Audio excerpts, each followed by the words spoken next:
जय हिंद प्यारे साथियों, स्वागत है आप सभी का उत्कर्ष एकेडमी खिलचीपुर के ऑनलाइन प्लेटफॉर्म में। इस वीडियो में हम लोग एमपी पुलिस कांस्टेबल एग्जाम 2023 के लिए मैथ के वेरी मोस्ट और इम्पोर्टेंट क्वेश्चन डिस्कस करेंगे। प्यारे साथियों, परीक्षा में पूछे जा रहे प्रश्नों पर आधारित अति संभावित प्रश्न इस वीडियो में लिए गए हैं। इसी प्रकार के क्वेश्चन डेफिनेटली एग्जाम के अंदर आपको देखने को मिलेंगे, इसलिए लास्ट तक आपको मेरे साथ इस क्लास में बने रहना है। इस क्लास का पीडीएफ आप हमारे टेलीग्राम से डाउनलोड कर सकते हैं। टेलीग्राम का लिंक आपको इस वीडियो का डिस्क्रिप्शन में मिल जाएगा। यदि आप चैनल पर पहली बार विजिट कर रहे हैं तो चैनल को सब्सक्राइब करके बेल आइकन को ऑन कर लें, जिससे आपको सभी क्लास का नोटिफिकेशन तुरंत मिल पाएगा। आज का पहला और मोस्ट इंपॉर्टेंट क्वेश्चन है, यदि किसी संख्या का 20% 120 हो तो उस संख्या का 12% क्या होगा। तो आपको इस क्वेश्चन को करने के लिए क्या करोगे, दुनिया की हर संख्या अपने आप में 100% होती है, तो आपको 100% वो संख्या मान लेना है। उसके 20% हिस्से का मान क्वेश्चन में बताया गया कि 120 है, मतलब 20% का वैल्यू 120 है, ऐसा क्वेश्चन में बोला है।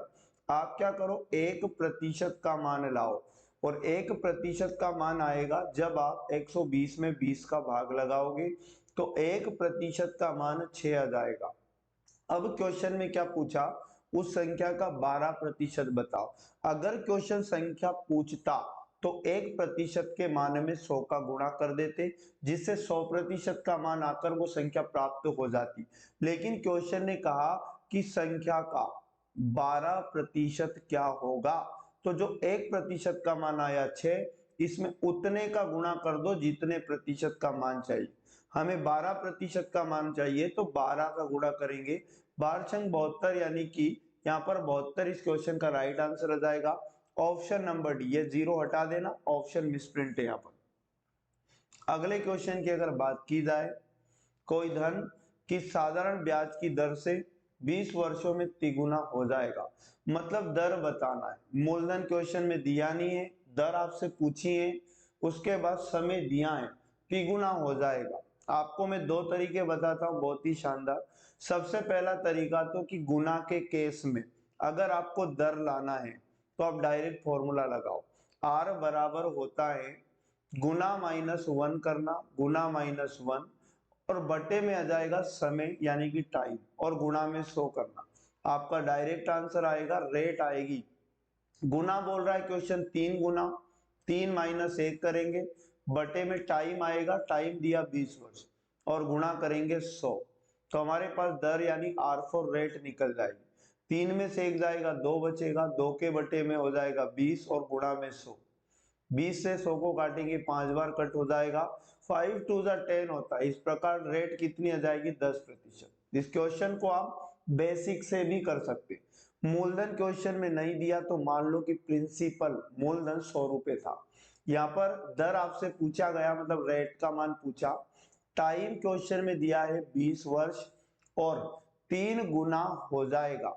मूलधन अगर 100 रुपए था, 3 गुना हो जाएगा, मतलब मिश्र धन की बात कर रहा है, और 100 का 3 गुना 300 रुपए होता है। तो यहां से आप क्या निकालो, मिश्र धन तो आ चुका है 300, ब्याज निकालो। मिश्र धन में मूलधन प्लस ब्याज दोनों है, तो 300 में से 100 गया, ब्याज कितना, 200। अब आप क्या करो, सीधा साधारण ब्याज का फॉर्मूला लगा दो। साधारण ब्याज बराबर होता है मूलधन गुणा दर गुणा समय और बटे में 100। साधारण ब्याज की जगह आपको लिखना होगा 200, और बराबर मूलधन हमने माना था 100, गुणा रेट चाहिए, गुणा टाइम 20 वर्ष, बटे में 100। 100 से 100 कट हो जाएगा, आर को यही रखो, गुणा का 20 इधर भाग में चला जाएगा, 20 का भाग 200 में देंगे, 10% रेट, ऐसे भी आ जाएगी जैसे आपको लगता है, बट ऑप्शन नंबर 1 इसका राइट आंसर हो जाएगा। अगला क्वेश्चन हमारे पास है 3 नंबर। एक व्यक्ति ने एक घड़ी 500 रुपए में खरीदी और 30% की हानि पर बेच दी। घड़ी का विक्रय मूल्य बताओ। विक्रय मूल्य मतलब सेलिंग प्राइस बताना। क्या करो, क्रय मूल्य था 500 रुपया। दुनिया की हर वस्तु का क्रय मूल्य अपने आप में 100% होता है। 30% हानि पर बेच दी, तो 100% का सामान 30% लॉस पर बेचा तो आप क्या करो 70% निकालो। मूलधन का अगर 70% निकालोगे तो विक्रय मूल्य डायरेक्ट आ जाएगा 50 गुना 7 करो 5 7 35 और ये 0 350 में बेचा। ऑप्शन नंबर 3 बिल्कुल करेक्ट आंसर हो जाएगा। नेक्स्ट क्वेश्चन है हमारे पास, एक कमरे की लंबाई चौड़ाई और ऊंचाई आपको क्वेश्चन में बताइए 5 मीटर 4 मीटर और 3 मीटर है।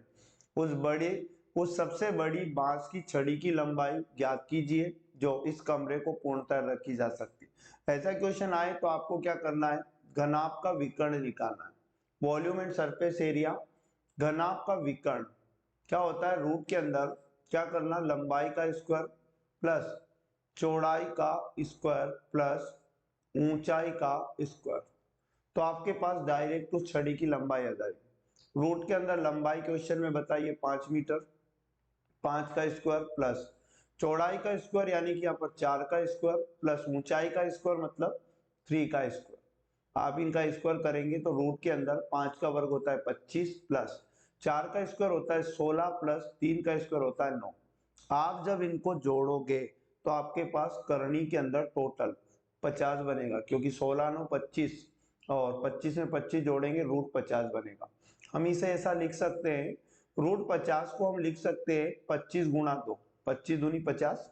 अब करनी से बाहर आ जाएगा, 5 का वर्ग 25 होता है तो 5 बाहर आ जाएगा और करनी 2 ऐसा ही रहेगा।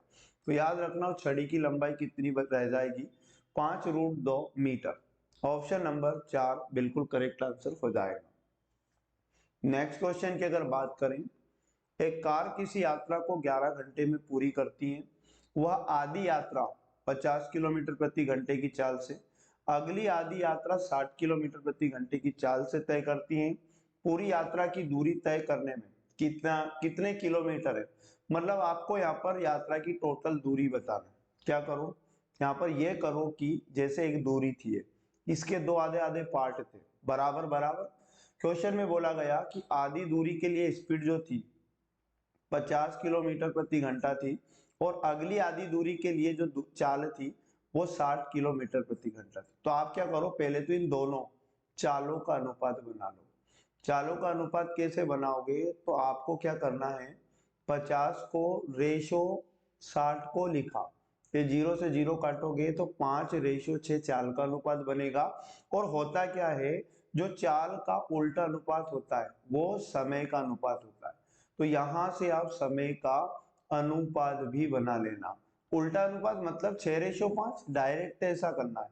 अब देखो, इस दूरी को आधी और आधी पूरी दूरी को तय करने का टोटल समय बताया 11 घंटे। तो इसका मतलब रेशो में टोटल समय भी कितना लगा, 6 में 5 को जोड़ो 11 रेशो का टाइम लगा। और इस 11 रेशो का मान क्वेश्चन में बताया 11 घंटे। क्या करो, एक रेशो का मान लेके आओ, 11 में 11 का भाग देंगे तो एक रेशो का मान 1 घंटे आ जाएगा। अब क्वेश्चन ने ये कहा कि दूरी बताओ, और हम जानते हैं कि दूरी का फॉर्मूला होता है दूरी बराबर चाल गुणा समय। तो आप क्या करो, पहले उसकी चाल तो दी, आधी दूरी के लिए चाल थी कितनी 50 किलोमीटर प्रति घंटा, तो 50 लिखा गुणा आधी दूरी को तय करने में 6 रेशो का टाइम लगा, तो 6 का गुणा 1 रेशो के मान से करोगे 1 से, तो 6 घंटे का टाइम लगा। ठीक, तो आप क्या करो, डायरेक्ट यहाँ 6 का गुणा करो समय में, तो 5 छक्के 30 यानी कि आपके पास 300 किलोमीटर आधी दूरी बन गई। आधी दूरी अगर 300 किलोमीटर आ गई तो आधी दूरी भी उतनी है, बराबर भाग है दोनों। तो 300 प्लस 300 बराबर कितनी हो जाएगी, 600 किलोमीटर। 600 किलोमीटर टोटल दूरी बनेगी। ऑप्शन नंबर 4 बिल्कुल राइट आंसर होगा। नेक्स्ट क्वेश्चन, यदि किसी समबाहु त्रिभुज का क्षेत्रफल क्वेश्चन में दिया √3 सेंटीमीटर स्क्वायर हो तो उसकी भुजा सेंटीमीटर में क्या होगी।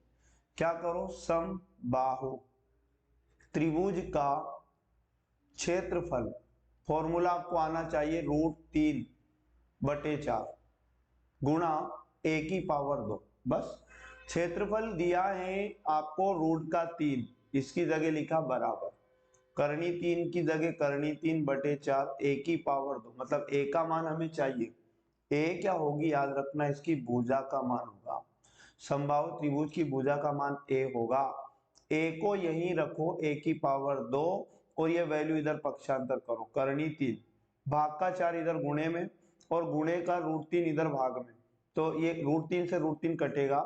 ए की पावर 2 का मान 4 आया, हमें ए का मान चाहिए, तो ये वर्ग हटेगा तो 4 पर करनी लग जाएगी 2 घात की, और 4 किसका वर्ग होता है 2 का, इसकी भुजा का मान 2 आ जाएगा। क्वेश्चन में भी इसकी भुजा सेंटीमीटर में पूछी तो 2 होगी, ऑप्शन नंबर 2 बिल्कुल राइट आंसर आ जाएगा। नेक्स्ट क्वेश्चन की अगर बात करें, किसी राशि का चक्रवृद्धि ब्याज एक निश्चित दर पर 6 साल में दुगना हो जाता है, ठीक है, और ये इसी ब्याज दर पर कितने वर्षों में 16 गुना हो जाएगा। तो क्या करना है, क्वेश्चन में ये बोला कोई राशि थी, चक्रवृद्धि ब्याज के एक निश्चित दर पर 6 साल में दुगना हो जाती है, ऐसा समझो। तो चक्रवृद्धि ब्याज का एक गुना वाला केस बहुत इजी होता है। मान लो एक मूलधन था 1 रुपया, 6 वर्ष का टाइम लगा और क्वेश्चन ने बोला कि ये कितना गुना हो जाता है 2 गुना, तो ये राशि 2 गुनी हो जाएगी, मतलब 2 यूनिट बन जाएगा।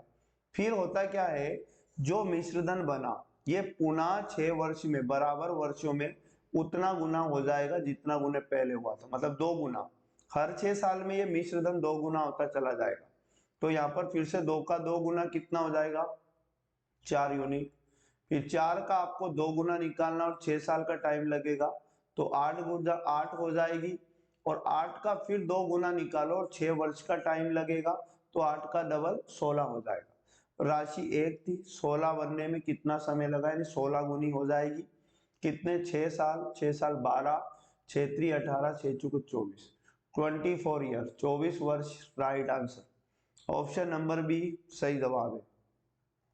नेक्स्ट क्वेश्चन की अगर बात करें, एक घन जिसका किनारा दिया है 20 सेंटीमीटर माप का है, में से कितने 5 सेंटीमीटर के घन काटे जा सकते हैं। ऐसा क्वेश्चन आपको क्या करना है, घनों की संख्या चाहिए आपको, घन की संख्या पूछा है, तो जो बड़ा घन का आयतन है उसमें क्या करो, छोटे घन के आयतन का भाग लगा दो। आपको इसका आंसर लाने के लिए बड़े घन का आयतन और बटे में क्या करना है, छोटे घन का आयतन, बटे में छोटे घन का आयतन। तो आपको मैं बता दूं, आपके पास घनों की संख्या जाएगी, आपको फॉर्मूला नहीं आता है, फॉर्मूला भी समझ लो, घन का आयतन, घन के आयतन का फॉर्मूला होता है ए का क्यूब, ए क्या होगी तो उसकी भुजा होगी, इतना भी ध्यान आप रखना है। ए का क्यूब करोगे, बड़े घन की भुजा दी है 20 सेंटीमीटर, 20 का क्यूब करना है तो 20 गुणा 20 गुणा 20, 3 बार गुणा करो, इसमें भाग देना है छोटे घन का आयतन।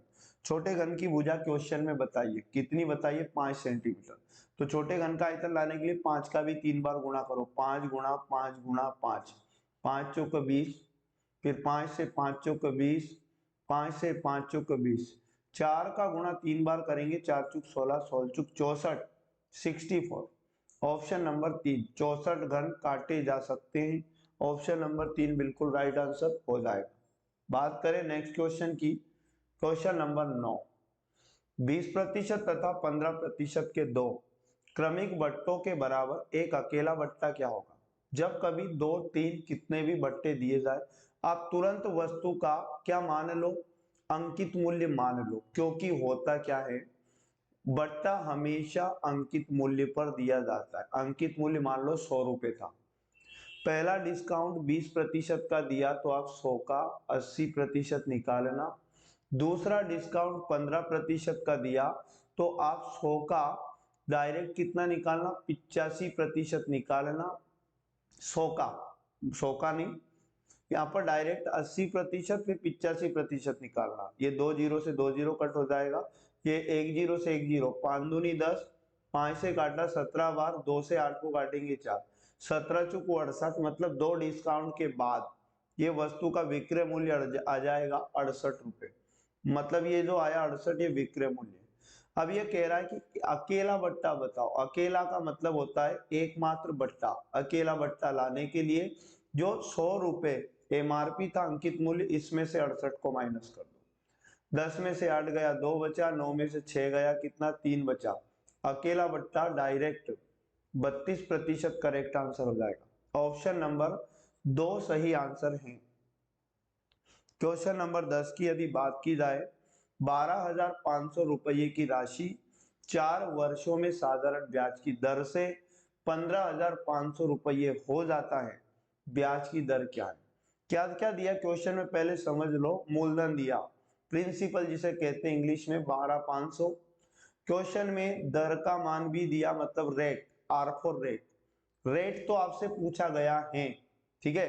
उसके बाद क्वेश्चन में समय, समय for T for time, time question में दिया है 4 वर्ष, 4 वर्ष का टाइम क्वेश्चन में दिया है।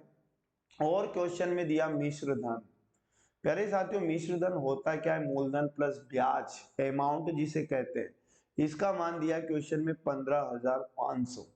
ठीक है, तो अपन क्या करेंगे, 4 सालों का ब्याज निकाल लेंगे। मूलधन प्लस ब्याज 15,500 है, जिसमें से मूलधन घटा देंगे तो ब्याज बच जाएगा कितना? 3,000 रुपए का। 15,500 में से 12,500 गया, 3,000 ब्याज बचेगा। अब क्या करो, दर लाने के लिए साधारण ब्याज का फॉर्मूला लगा दो। सिंपल इंटरेस्ट बराबर मूलधन मतलब प्रिंसिपल गुणा रेट मतलब दर गुणा टाइम मतलब समय बटे में 100। साधारण ब्याज क्वेश्चन में मिल चुका है 3,000, प्रिंसिपल क्वेश्चन में दिया है 12,500, गुणा रेट हमें ज्ञात करना है दर, टाइम क्वेश्चन में दिया 4 ईयर, और डिवाइड बाई हो जाएगा 100। 2 जीरो से 2 जीरो कट जाएगा, और उसके बाद 25 पंजे 125, ये मान 25 से 125 बार, 25 से इधर काटेंगे, 25 से कम 25, 5 बचा, 25 दूनी 50 और जीरो, और ये 5 का भाग 120 में देंगे, 5 दूनी 10 और 5 छुके 20, और 4 का भाग 24 में देंगे, 4 छन 24, 6%। 6% रेट आ जाएगी 6%। ऑप्शन नंबर 4 बिल्कुल राइट आंसर हो जाएगा। तो प्यारे साथियों, ये थे वेरी मोस्ट और इम्पोर्टेंट क्वेश्चन। आपको बिल्कुल इसी तरह से जल्दी से क्वेश्चन एग्जाम के अंदर ऐसे ही सॉल्व करना है। यदि आपने बाकी के पार्ट नहीं देखे तो आपको प्लेलिस्ट मिल जाएगी, जहां जाके आप बाकी के पार्ट भी देख सकते हैं। मिलेंगे नेक्स्ट वाले पार्ट में, तब तक पढ़ते रहें। जय हिंद, जय भारत, वंदे मातरम।